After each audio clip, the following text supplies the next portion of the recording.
and people now see like, oh wow, this is serious. Like Jonathan has a plan that's good. He came in and it was all encompassing and never ending, and we're like, you know what, let's do it. And it's long as fans keep buying, Jonathan's going to keep writing. The co-creators. Marvel Comics January solicits are in, and it feels like they're learning all the wrong lessons from the enormous success of Jonathan Hickman's X-Men reboot. Apparently, C.B. Cebulski and the Legion of Doofuses, led by Tom Brevoort and Jordan White, think the reason some of their titles aren't taking off is because they haven't flooded the market hard or fast enough. Releasing House of X and Powers of 10 weekly for 3 months isn't the reason its popularity exploded. HoX and PoX relaunched a premier IP on the back of a premier comic book writer. Jonathan Hickman may be the best writer in all of comics at the moment, and that was before his recent return to the House of Ideas. See also East of West, Black Monday Murders, and all of his Marvel work prior to HoX and PoX. Case in point, the Legion of Doofuses canceling Dan Slott's underwhelming Tony Stark Ironman series, and subsequently launching Ironman 2020 once again with Dan Slott. Slott literally just failed with the flagship Ironman title, and it appears they're killing Tony Stark off again. They literally just brought the character back after he was an AI hologram for a majority of the character's run in the limelight that is the MCU. The incompetence is truly astounding. Kill off Tony Stark during the peak of the character's popularity, return the character to the Marvel Universe with an absolutely spent Dan Slott, cancel the series in 7 short months after a less than enthusiastic response, kill Tony Stark again to launch an event series with the same writer readers already rejected. This is Legion of Doofuses 101, people. You can't make it up. I'm no fan of Dan Didio, but not even he would do something this vapid. The oddest part is they probably had the writer to restore Iron Man to comic book prominence in Christos Gage, Dan Slott's co-writer. After reading Gage's Ninja K run at Valiant Comics, I guarantee he can knock Iron Man out of the park. Instead, he's left writing dialogue and trying to fix Slott's lifeless writing. Iron Man is a damaged brand in comics. Marvel needs to put the right creator on the series and let it grow organically, similarly to what Al Ewing did with Immortal Hulk. But that would be too difficult and wouldn't generate enough pointless #1 issues for CB and the Legion. Iron Man 2020 is launching 6 spin-off titles spanning 1 to 3 issues. Forceworks 2020, Machine Man 2020, Iron Age 2020, Rescue 2020, Ironheart 2020, and Weapon.X 2020 will all be releasing during Iron Man 2020's 6-month run. No creative teams are announced, but I'll be shocked if Eve Ewing isn't writing Ironheart 2020.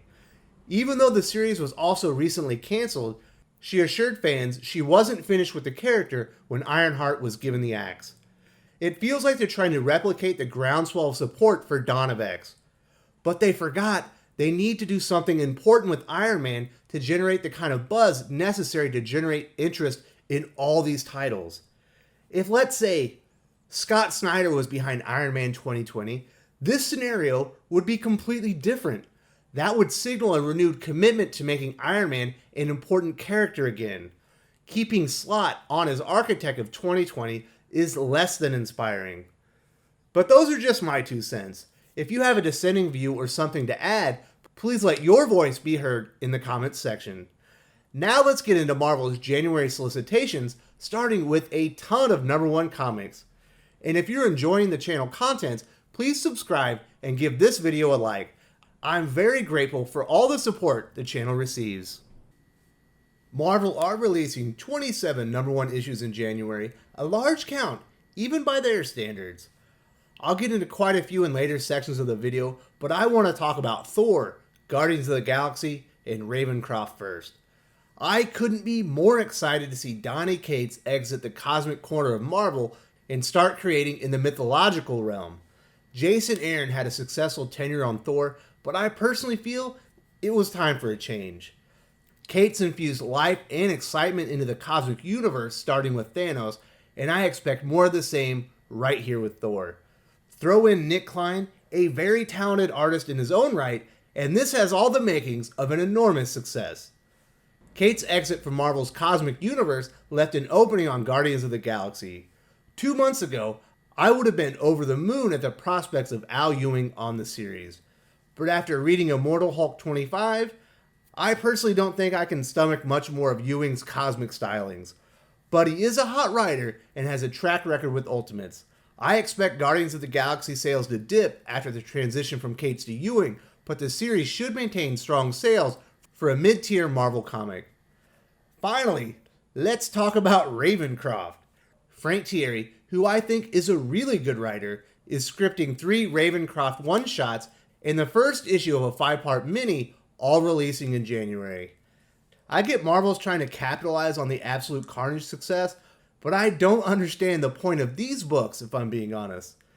Nevertheless, collectors who must buy all #1 comics will be out $126, not including variant covers.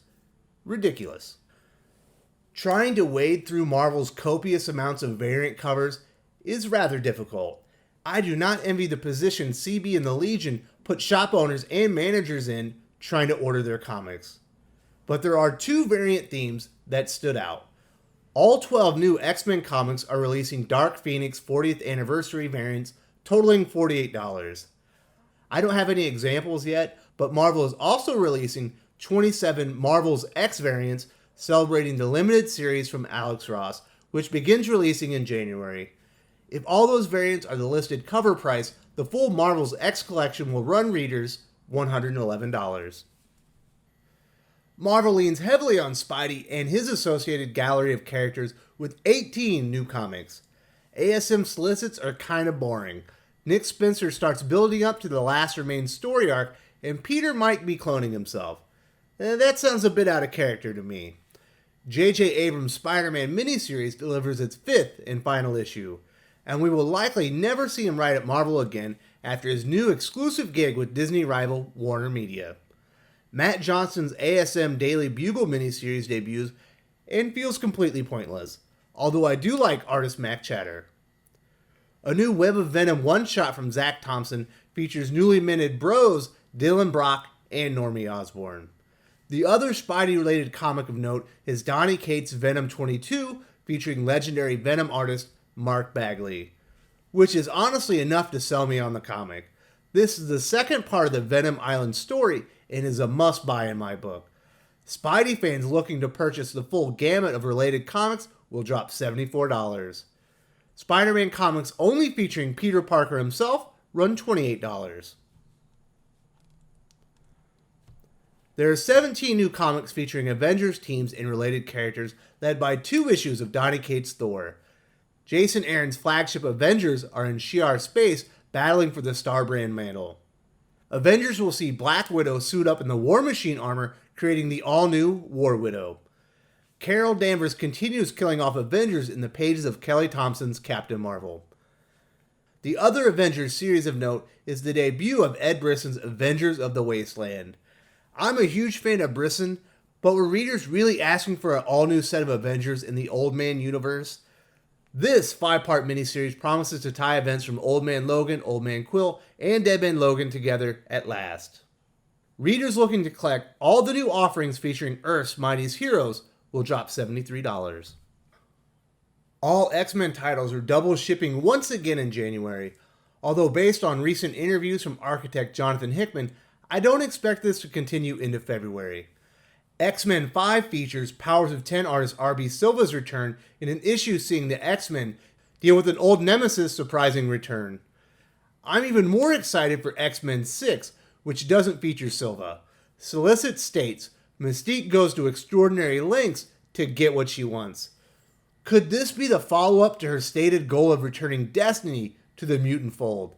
That would be very exciting. Deathbird returns in the Jonathan Hickman scripted New Mutants 5, while New Mutants 6 features writer Ed Brisson's favorite mutant front and center, Glob. The Marauders are caught between Madripoor and Sebastian Shaw, while events in Excalibur finally reach the other world. Fallen Angels 5 and 6 see Husk and Bling join Psylocke and her fallen brethren. Dawn of X is quickly becoming a very expensive proposition, but I'll definitely be buying both issues of X-Men, X-Force, and Fallen Angels. I still need a better feel for the 3 other titles before I can commit to them long term. X-Men readers looking to collect all 12 new Dawn of X titles will spend $48.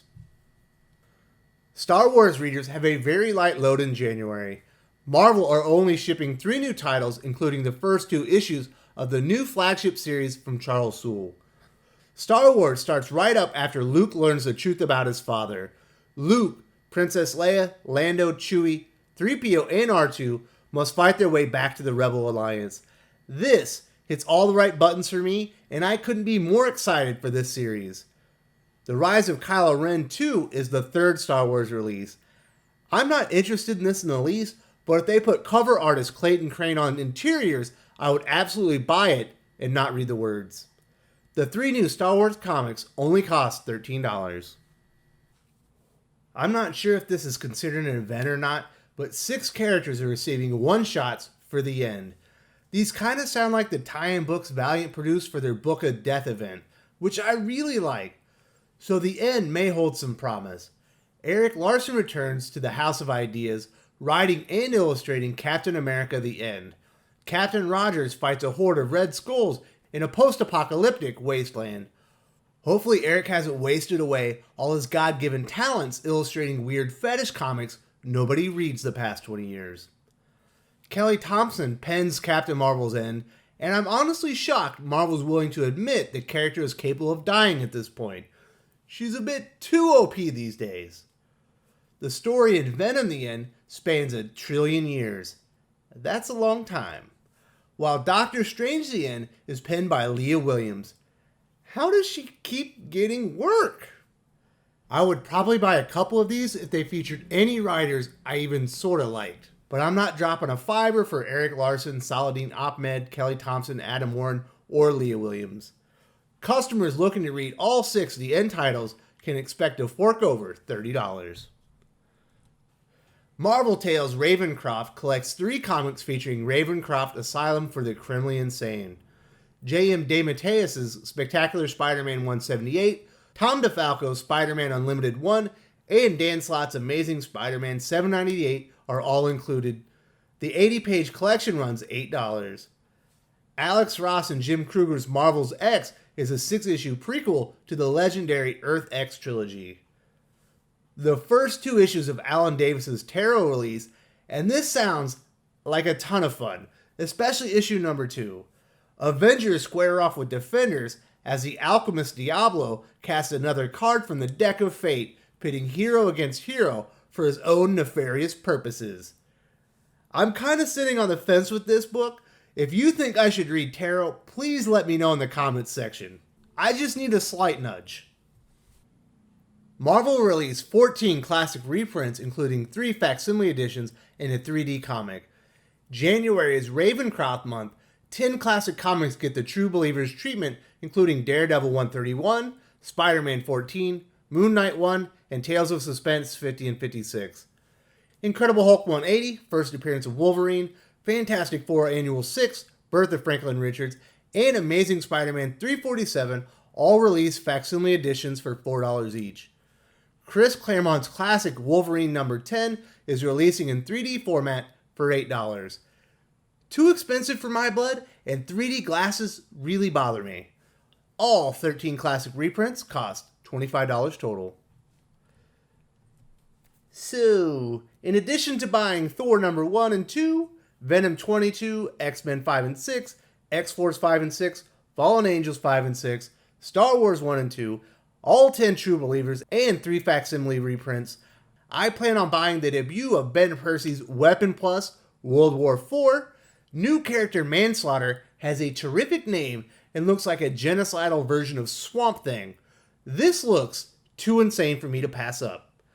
Garth Ennis' return to Punisher, Soviet, is one of the must-read miniseries in my book. I'm also all in on Ed Brisson and Aaron Cutter's Ghost Rider. The debut issue was fantastic, and I encourage everyone to watch my review. It was excellent, if I do say so myself. The 27 Marvel comics I'm pulling in January are going to set me back $72. A hefty sum indeed. There's a ton to get excited about in Marvel's January solicits. Dawn of X appears to be as excellent as advertised. The new flagship Star Wars series launches in a very exciting time frame, and Donny Cates is as hot as ever with Thor and Venom. But I have to admit, I'm already getting fed up with Marvel's newest tactic of dumping 3 to 6 months worth of comic story in a single month. They did it with Ed Brisson's Contagion. They're doing it with 2099, Annihilation Scourge, The End, and Ravencroft. C.B. Cebulski and the Legion of Doofuses learned all the wrong lessons from Jonathan Hickman. None of these stories has the creator of his reputation attached to them. They're mostly filled with Marvel's Z-list talents like Kelly Thompson, Matthew Rosenberg, Saladin Ahmed, Leah Williams, Jim Zub, and the like. Rebooting Ironman with the same failed writer and trying to spin 6 new comics out of it, Dawn of X style, is Fantasyland material. These are all likely to fail because there is no excitement for Iron Man right now, and that has everything to do with Dan Slott. But the news isn't all bad. Marvel has most of the hottest properties in comics, and DC seems intent on self-inflicting as many wounds as possible. Marvel should continue dominating the comic market into the foreseeable future, but they would be wise to re-examine Jonathan Hickman's X-Men reboot and see if they can learn why it's so successful. Here's a hint: premier writing talent on a premier comic IP. CB and the Legion would be prudent to reboot Avengers with another high-profile, quality writer like Rick Remender before the conclusion of 2020, because DC still has 12 months of awful ideas to execute before they do another full reboot, probably courtesy of Jeff Johns again. Strike while the Iron Man is hot, Marvel. You may never get a window this promising again. If you enjoyed this video, please give it a like. I would appreciate it very much. It helps us attract more views for the channel. Subscribe for future commentary, comic book news, and reviews. And don't forget to ring the bell for notifications. If you want to talk comics, movies, and much, much more, you can follow me on Twitter at Wes_from_TC. With that, Salamat Po, and I'm out.